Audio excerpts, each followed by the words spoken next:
This is the Kubota SVL65-2. It's a 2024 model. It only has 72 hours. This is stock number 80146. Has warranty until July 2026.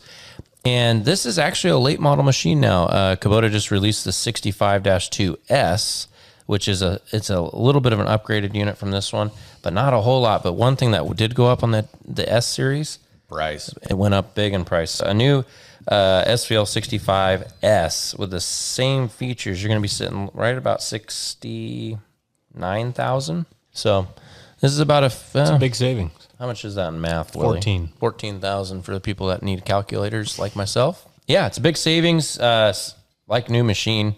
If it wasn't for the bucket being scratched up and the track wheels like they do when you put any hours on them getting a little rusty, this would look like a new machine. Wide track model, 2-speed.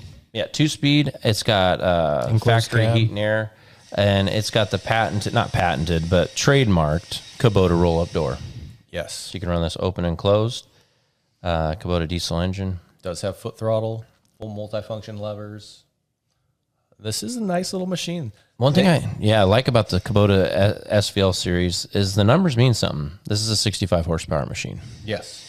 And for a 65 horsepower machine, the one big thing about the SVL65s is they have what's called a hybrid priority valve system, and that makes it feel, from a hydraulic standpoint, like a lot larger machine than what you have in a standard 65 horsepower. So if you want more information on that, feel free to give us a call, and we'll explain that whole concept to you that Kubota has.